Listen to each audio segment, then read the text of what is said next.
Guys welcome to our channel.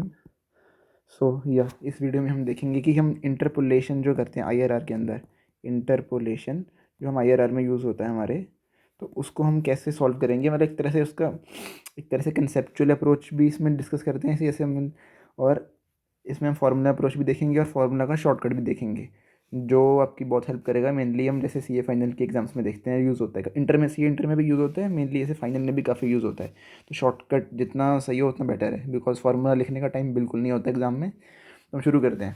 जैसे हमारा जो क्वेश्चन है, हमने पूरा क्वेश्चन लिया हुआ है कि 19, हमने एक तरह से 19% और 18% हमारे पास जैसे हमने एज्यूम किया है ये वैल्यूज़। आपको पता ही होगा आईआरआर में वैल्यूज एज्यूम करते हैं जैसे, राइट। तो हमें 20 जैसे वैल्यू है, तो हमें निकालना है कि किस रेट मतलब 20 फॉल हो जाएगा, हमें उसका रेट निकालना है ना। आईआरआर में ये तो करते हैं हम, IR internal rate of return निकालते हैं, तो इसमें इंटरपोलेशन के हिसाब से करते हैं। तो मेनली इसमें इंटरपोलेशन का ही बस सिखा रहा हूँ मैं, तो बाकी हम बैकग्राउंड में नहीं जा रहे आईआरआर कैसे क्या होता है। इंटरपोलेशन में देखते हैं, ऐसे 19% हमने एज्यूम किया था, उस पर वैल्यू आ गई 17.89, राइट।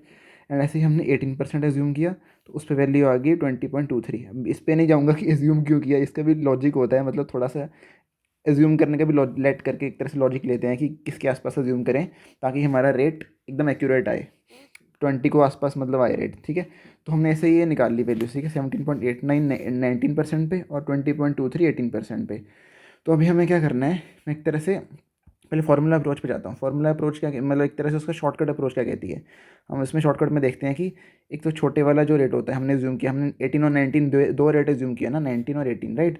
तो 18 पे जो एक तरह से हमारी वैल्यू है, मतलब 18 रेट को हमने लिख लिया पहले, मतलब लोअर रेट लिख लिया पहले, और फिर उसके बाद क्या किया, लोअर रेट वाले की वैल्यू लिख ली 20.23। यह 20.23 था बिल्कुल, ठीक है। ऐसे ही हमने फिर नीचे लिख लेना है, लोअर वाले की वैल्यू नीचे भी लिख लेनी है, पहले ऊपर लिखी हमने फिर नीचे भी लिख देनी है 20.23। फिर हमने ऊपर के फिर क्या करना है, हमने न्यूमरेटर में जाना है, वहाँ पे डायरेक्टली हमने माइनस कर देना है जितनी वैल्यू पे हमने जाना है। 20 हमें वैल्यू चाहिए, 20 माइनस कर दिया। ऐसे ही हमें फिर नीचे क्या करना है, नीचे हमने मतलब एक तरह से जो बड़े वाले की वैल्यू थी वो लिख देनी है। पहले हमने लिखा छोटे वाले की वैल्यू डिवाइडेड बाई छोटे वाले की वैल्यू, फिर न्यूमरेटर में गए वहाँ लिख दिया जिस वैल्यू पे हमें जाना है, डिनोमिनेटर में लिख दिया जिस वैल्यू से एक तरह से जो हायर रेट वाली वैल्यू है वो लिख दी, और फिर साइड में हमने कर दिया रेट ऑफ चेंज।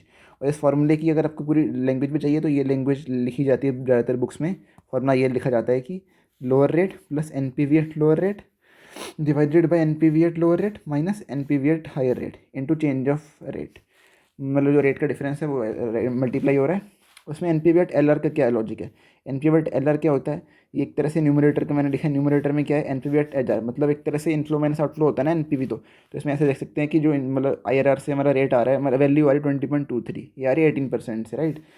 तो ऐसे ही लोअर रेट वाला है ना, 18% लोअर रेट है, लोअर रेट पे वैल्यू आ रही है 20.23, माइनस हमने किया जो इनिशियल एक तरह से इन्वेस्टमेंट, एन पी वी में ऐसे ही सोचते हैं ना, जो वैल्यू आ रही है रिटर्न आ रही है माइनस इनिशियल इन्वेस्टमेंट, तो 20 एक तरह से इनिशियल मान लो यहाँ पे इन्वेस्टमेंट, ठीक है। एनपीवी निकाल ली तो 20 यहाँ पे, तो एक तरह से ये आ गया ऊपर न्यूमरेटर। तो डिनोमिनेटर में क्या करते हैं हम, डिनोमिनेटर में एनपीवी जो लोअर रेट है वही सेम हमने ये वाला चीज़ यहाँ पे लिख दी। वैसे ही एनपीवी जो हायर रेट है वो हमने पिछले पेज से देख लेते हैं, 17.89 था हायर रेट वाला और 20 पे जाना था, तो इसका डिफरेंस हो गया एनपीवी, राइट। डिफरेंस एनपीवी है, तो हमने जैसे इनको खोला तो हमारा ये वैल्यू बन गई। तो इसको अगर हम इंटरप्रेट करते हैं तो क्या है, ये हमारा क्या चीज़ है 20.23, ये है हमारा बड़े मतलब लोअर वाले रेट पे जो वैल्यू आई है वो है, उसके ऊपर जो वैल्यू आई है, और ये क्या चीज़ है, ये जो हायर वाले रेट पे वैल्यू आई है वो चीज़ है। अब इसको अगर हम कंपेयर करते हैं जो हमने पिछले पेज पे देखा था ये वाला, कि लोअर रेट वाली वैल्यू फिर नीचे लोअर रेट वाली वैल्यू माइनस हायर रेट वाली, सॉरी माइनस ऊपर जिस वैल्यू पे जाना है वो वैल्यू माइनस डिवाइडेड बाय में, मतलब डिनोमिनेटर में हमने माइनस की है जो हायर वाली वैल्यू है, ठीक है। तो ये चीज़ है, देखो 20.23 माइनस 17.89 ये डिनोमिनेटर में, 20.23 माइनस 20 न्यूमरेटर में, ठीक है। इसका फॉर्मूले का मतलब एक तरह से ये शॉर्टकट बेटर है एग्जाम्स में आपको यूज़ करने के लिए, इसका टाइम बहुत सेव होगा आपका, पूरा ऐसे लिखोगे तो टाइम काफ़ी लग जाएगा। तो इसका लॉजिकल अप्रोच देखते हैं कि लॉजिक क्या है इसका, मतलब फॉर्मूला तो चलो बाद में ड्राइव होता है, पर इसका लॉजिकल अगर देखें आंसर तो ऐसे निकलता है। मतलब अगर फॉर्मूला ना भी याद आए ना एग्जाम में, तो बस दिमाग में ऐसे नंबर लाइन बना टाइम लाइन बना लेनी चाहिए, ठीक है। टाइम लाइन बना लो ऐसे ये एक्चुअली मैंने सी इंटर में सर से सीखी थी, वो कंसेप्ट एजुकेशन से मैंने अकाउंट्स की क्लास मुझे याद आ रहा है, वहाँ से सीखी थी, तो अभी तक वो दिमाग में है।